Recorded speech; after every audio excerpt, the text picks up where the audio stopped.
दिल को आए चैन कहीं ना। वैसे एक बात बताओ, मैं दूल्हा किसका लग रहा हूँ?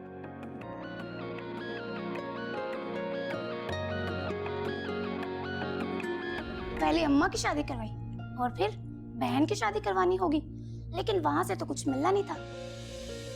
तो आपने हमारे जैसा बड़ा घर देख लिया, माल मिलेगा ये सोचकर।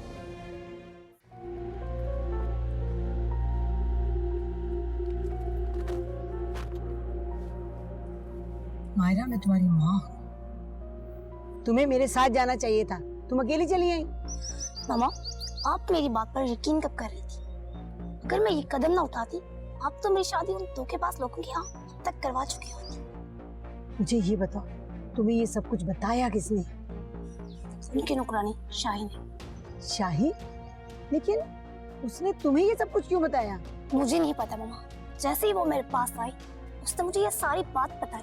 मेरे दिलो दिमाग ने सोचना समझना सब छोड़ दिया। उसके जाते ही मैं फोन वहां से निकली। इसीलिए मैं बार बार तुमसे कह रही थी कि सबके सामने उसका नाम बताओ। अगर तुम बता देती तो सबके झूठ का खुल।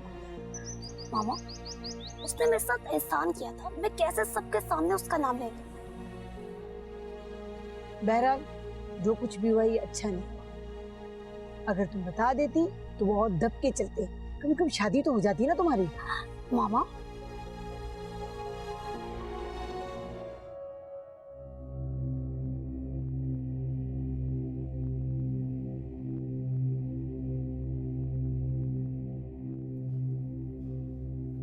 सब चले शादी पे।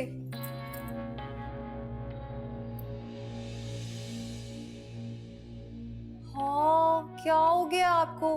आप खफा हैं मुझसे? साहब, ये लोग फिर मुझे शादी पे नहीं लेके जाएंगे ना? नहीं, ऐसी बात नहीं है। वो दरअसल शाहिद की अभी शादी नहीं हो रही।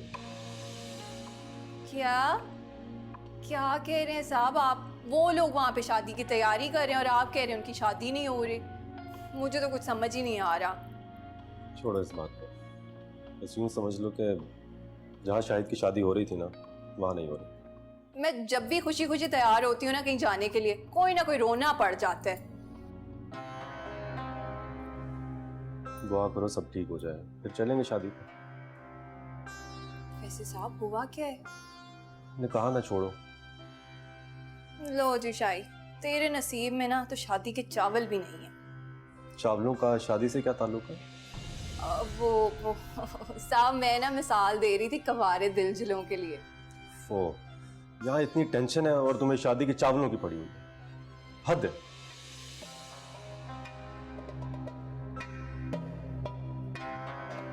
इन हाथों पे अगर सांप के नाम की मेहंदी लग जाए ना तो मजा ही आ जाए। और मैं तो हो भी शहजादी। शहजादी कभी नौकरानी नहीं होती। कोई ना कोई है ना इस घर में जिसने घर की इतनी पर्सनल बातें उन तक पहुंचाई हैं, वरना उन्हें इन बातों की कानों कान खबर तक नहीं थी। किसने बताई है ये बातें? रानी बेटा, अगर तुम्हें किसी पर शक है तो बिला झिझक उसका नाम बताओ, फिर मैं देखता हूँ वो कैसे बचता है। रहने दे चाचा, मैंने नाम बता दिया ना तो खामखा आपकी बेगम बिगड़ जाएंगी।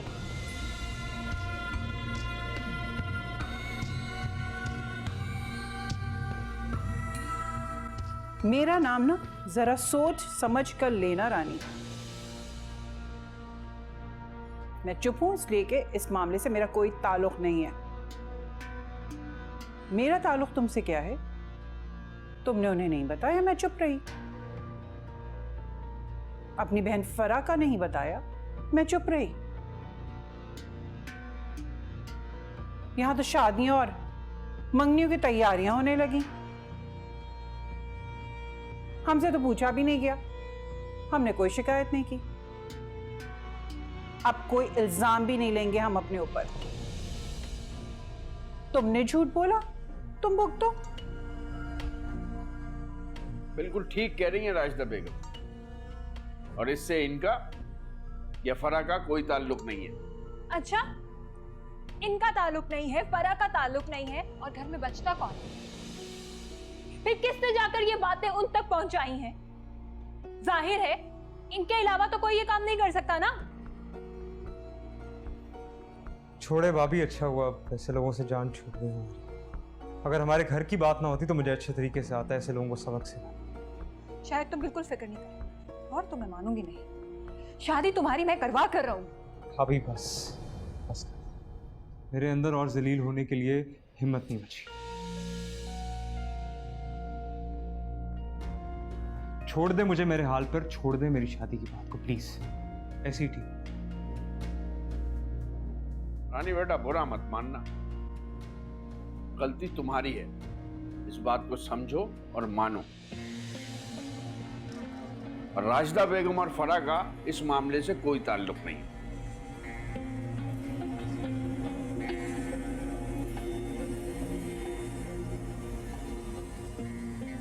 चलें राशिदा बेगम।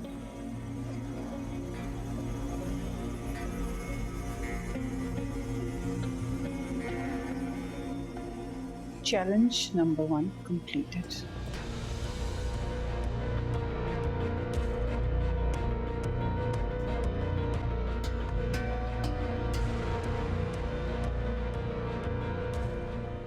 मुबारक हो राशिदा बेगम, आप अपने मकसद में कामयाब हो गई।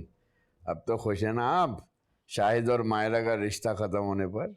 बहुत खुश हूं मैं माजिद साहब, और ये सब कुछ ना आपकी वजह से हुआ है। अगर आप मुझे मशवरा नहीं देते कि मैं शाही को मायरा के घर भेजूं और सारी सच्चाई बता दे वो,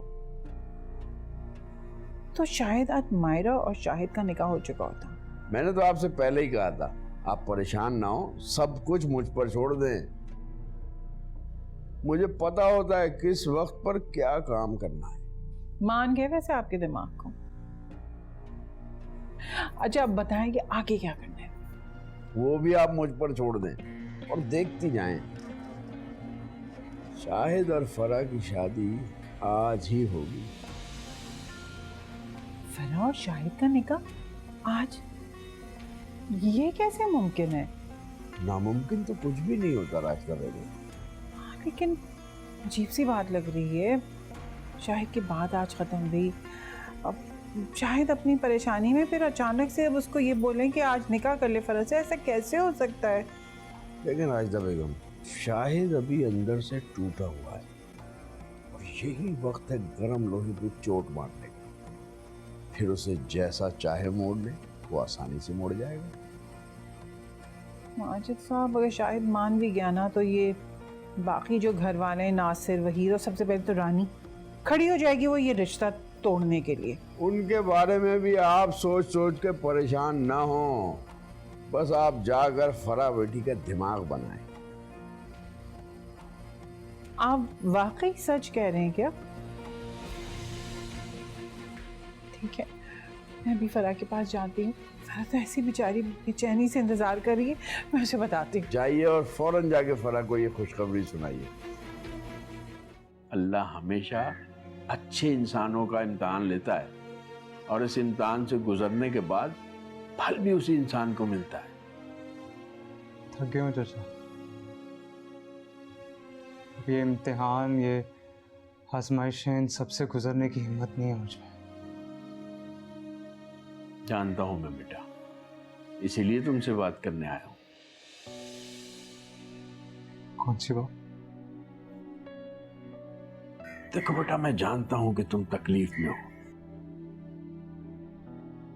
जो हुआ वो नहीं होना चाहिए था, लेकिन सच तो यह है कि झूठ भी नहीं बोलना चाहिए था। रिश्ते झूठ और फरेब से नहीं बनते। गलती हमारी तरफ से हुई।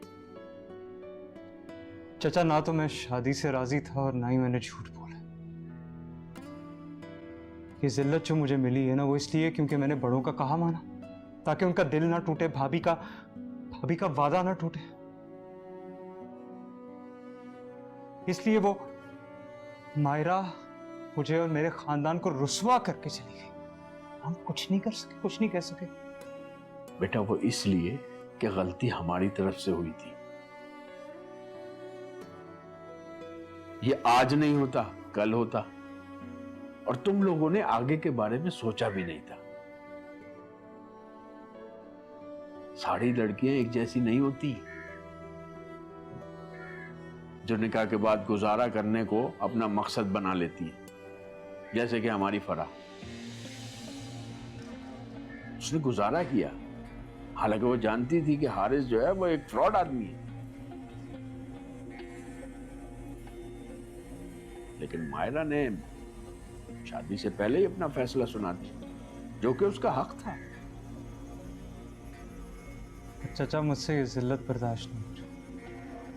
बेटा, अगर तुम परेशानी से निकलना चाहते हो, इन मुश्किलात से निकलना चाहते हो और चाहते हो कि तुम्हारी आगे की जिंदगी अच्छी हो,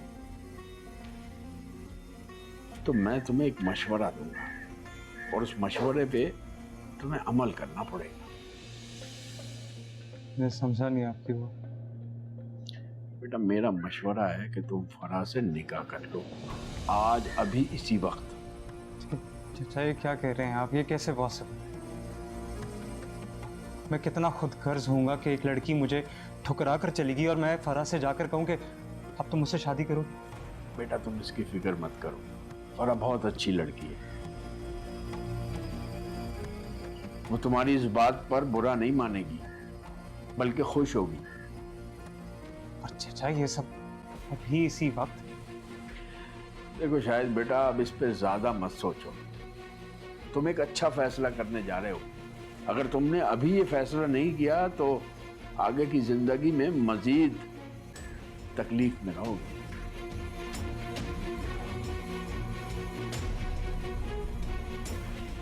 मैं फराह का वकील बनकर आया हूं।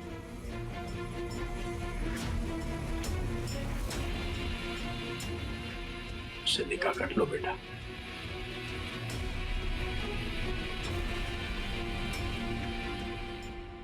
आपने वही बिल्कुल अच्छा नहीं किया। आप मुझे वहां अकेले छोड़ के चले गए। आपको वहां होना चाहिए था, बल्कि आपको तो बोलना चाहिए था।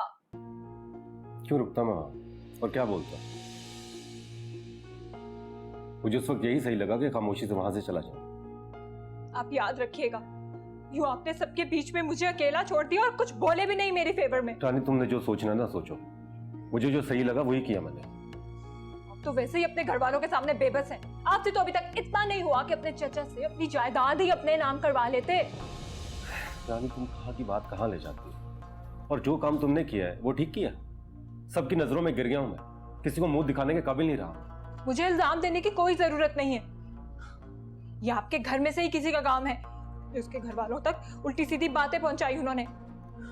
मैं तो पागल हूं ना, हर वक्त इस घर वालों के बारे में अच्छा सोचती हूँ, फिर भी बुरी बनती हूँ। मुझे कुछ नहीं पता, बस मैं आपसे कह रही हूँ कि चचा से अपनी जायदाद अपने नाम करवाएं। मैं फिलहाल चाचा से इस बारे में कोई बात नहीं कर सकता। अच्छा ठीक है, आप जायदाद के बारे में बात मत करें, अब बिजनेस तो अलग करें। तुम्हारा दिमाग ठीक है? तुम्हें पता है क्या फजूल बातें कर रही हो तुम? हाँ, मुझे बहुत अच्छी तरह पता है मैं क्या कह रही हूँ। आप बिजनेस अलग करेंगे तो जायदाद ऑटोमेटिकली डिवाइड हो जाएगी। रानी, तुम्हारी फजूल बातों ने मेरे सर में दर्द करके रख दिया। जाओ यहाँ से। वही मेरी बात। मैंने कहा जाओ।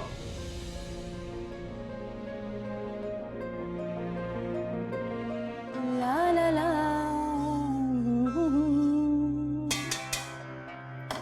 हाय शाही, वैसे तू भी ना कोई माचिस की वो तीली है ना जो सब जगह आग लगा दे।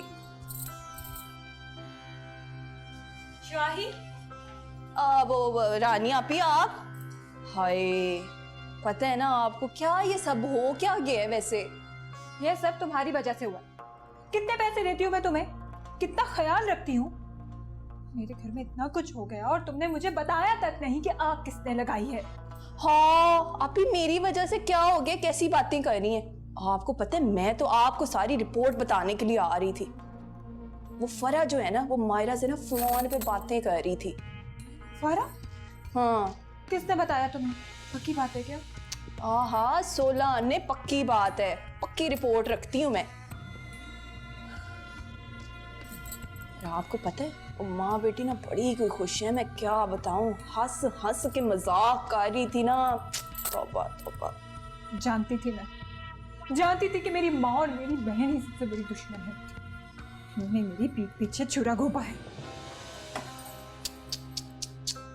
बड़ी कोई ज्यादती हुई है आपके साथ वैसे रानी बाजी। अल्लाह माफ करे, तौबा तौबा, कौन करता है भला इस तरह। अरे अल्लाह मियाँ माफ कर देना।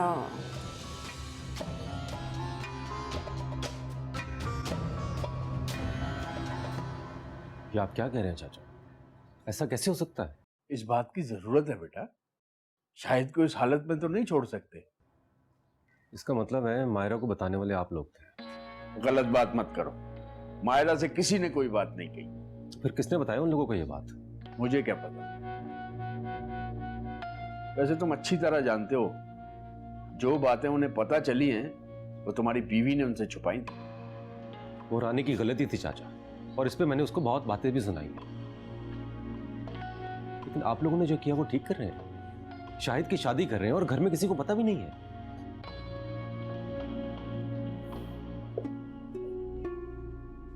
भाई ये मेरा फैसला है, आप चाचा से सवाल जवाब मत करें।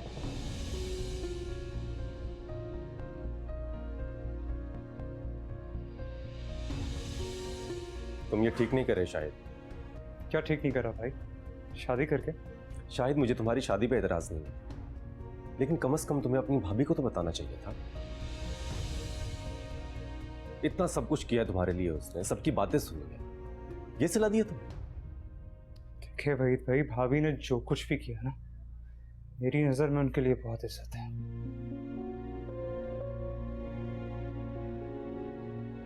लेकिन ये मेरी जिंदगी के फैसले जिन्हें मैं खुद लेने का पूरा हक रखता हूं। क्या कहूं मैं तुम्हें? वहीद बेटा, तुम्हें तो खुश होना चाहिए, तुम्हारे भाई की शादी हो रही है। चलो आओ निकाह की तैयारी करते हैं।